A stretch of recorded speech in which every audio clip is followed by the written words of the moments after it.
Hi everyone, today I am going to focus on an issue that doesn't always get the attention it deserves in conversations about criminal justice, which is gender in the American prison system.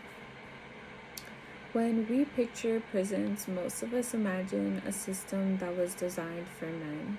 But today, the US incarcerates more than 190,000 women, along with tens of thousands of transgender and gender nonconforming people. All of these people are stuck in facilities that aren't built for their needs, safety, or dignity in mind. My message today is pretty simple that gender matters in prisons and ignoring it is causing harm. It's not just harming the individuals inside, but their families outside and the well being of our communities. To understand the problems that we have today, we have to look at how these systems came to be. The modern US prison system developed during the 19th and 20th century when women made up a tiny fraction of the incarcerated population. For decades, women's facilities were considered extensions of men's prisons, not a separate institution with its own accommodations. And that is still happening today. Women make up about 10% of the incarcerated population, but they have very different experiences than men. Most women in the system have survived domestic abuse, sexual violence, poverty, and untreated trauma. However, most prisons don't even have mental health care, or gender specific programming, or even basic reproductive health services. We have a system that was built for men, and we have forced everyone else into it even when they don't fit. This is clear in the health care provided by prisons. The National Commission on Correctional Health Care actually reports that incarcerated women have higher rates of chronic illness, substance use disorders, and mental health needs compared to men. But the biggest and most important difference is in reproductive health care. There are many women who have reproductive needs, and some even enter prison while being pregnant. There was still a lot of states that were allowing pregnant women to be shackled during birth. This has been condemned by major medical organizations like APA. Even something like menstrual products are still not consistent throughout the states. Some prisons ration pads or make people purchase them. These are all basic human rights. They are not special favors, and they are putting people at risk by not providing them.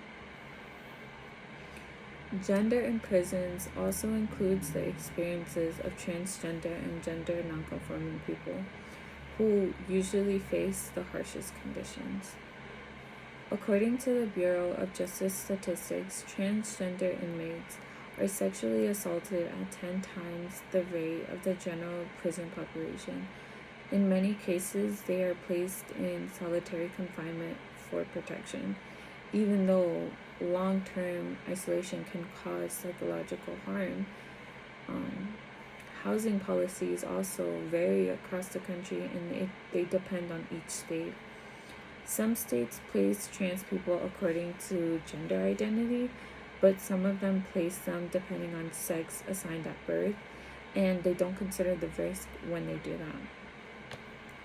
Some systems have adapted and they use gender identity housing, and they provide access to hormone therapy. They also have staff that is trained to work respectfully with LGBTQ plus inmates, and these prisons usually have less violence and overall a safer environment for everyone in the prison and not just the inmate. The problems that I have talked about today do not happen by accident. They come from policy decisions. The good news is that there is research that already shows what does work. The National Institute of Justice reports that programs designed around women's lived experiences like trauma recovery, parenting support, and relationship based counseling can actually reduce recidivism and they improve re-entry outcomes.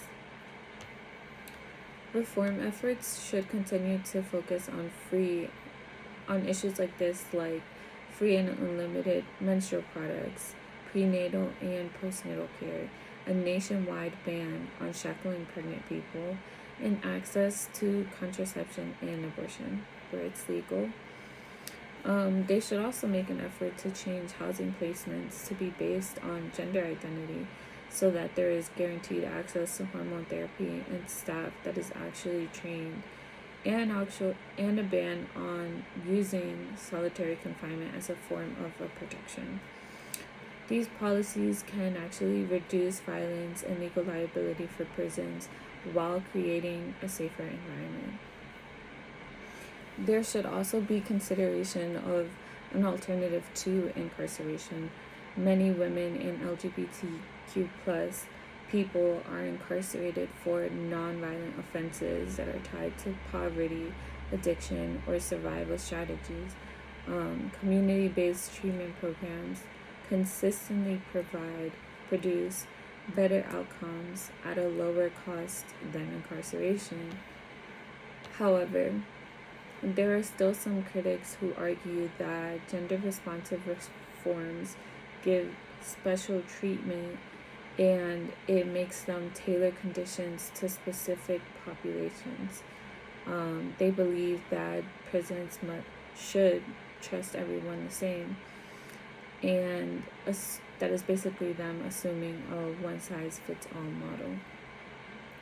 They also argue that gender responsive programs cost too much. They argue that housing transgender inmates by gender identity is considered unsafe. But treating unequal groups equally is not fair. There is actually research that shows that ignoring the differences between men and women makes the outcome worse and it increases reoffending. Gender responsive programs do not cost too much, and there are studies that show the opposite. If anything, investing in these programs returns in reduced incarceration and healthcare costs. There is also evidence that housing by gender identity is actually much safer for the entire facility. To close, a gender blind prison system is not neutral, it is harmful. It ignores the realities of the people inside and leaves their needs unmet. A justice system that truly aims to be just must acknowledge how gender shapes people's experiences. It's about basic dignity, safety, and fairness. When we center gender in correctional policy, we create institutions that are much safer, more humane, and more effective. Thank you.